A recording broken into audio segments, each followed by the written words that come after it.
Bonjour à tous, c'est Emmanuel, j'espère que vous allez bien et je vous retrouve dans une petite quittance surprise. Donc voilà, je vais vous inviter à vous installer confortablement et à penser à une situation qui vous préoccupe en ce moment, à respirer profondément et puis à choisir spontanément un chiffre entre 1 et 3. Donc vous pouvez mettre sur pause pour choisir votre chiffre entre 1 et 3. Et on est parti. Alors, il faut savoir qu'avant de commencer, ce que j'avais reçu, c'est que il ne faut pas se comparer. Vous êtes un être unique, vous devez vraiment prendre conscience de votre unicité, confronter ce qui fait de la peine, faire les efforts qu'il faut pour cela, y compris si c'est une question relative au passé. Mais c'est depuis votre espace d'unicité, l'acceptation de vous tel que vous êtes. Et d'avoir aussi cette pensée de victoire. Cette pensée qu'il y a moyen de s'en sortir par rapport à quelque chose peut-être qui vous est arrivé ou par rapport à une tristesse que vous avez en ce moment.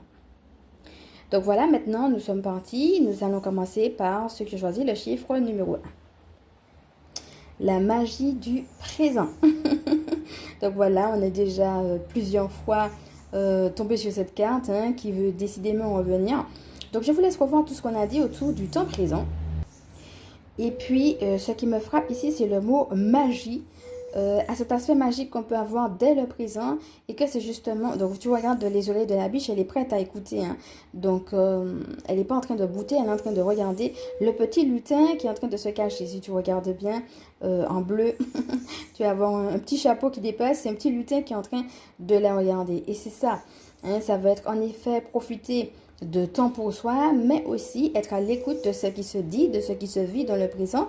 Donc ça va dans le sens de ce que j'ai dit tout à l'heure. S'il y a quelque chose dans le passé, je te laisse regarder ce qu'on a dit sur le mois du passé, le mois du présent et le mois du futur et interagir avec ces trois parts de toi si tu es tombé sur cette carte-là. Donc une carte qui t'invite à prendre du temps pour toi, à interagir avec tes forces du passé, mais aussi peut-être avec des choses à dépasser, des blocages particuliers, mais que tu es aidé pour ça, que tu peux le proclamer dès maintenant pour un futur plus radieux. Passons maintenant à ce que tu as choisi, le chiffre numéro 2. Oui! Alors, c'est une carte de confirmation qu'on aime. Là encore, je vais te laisser voir tout ce qu'on a déjà eu autour de cette carte, puisqu'on l'a déjà vu, qui va nous permettre de mettre à terre nos hésitations, reconnaître nos peurs, les regarder en face, mais oser. Oser briller, oser se mettre en avant, oser vivre ce projet, dire ce projet. Voilà. Ou alors, un oui peut-être par rapport à une situation ou une personne à laquelle tu penses.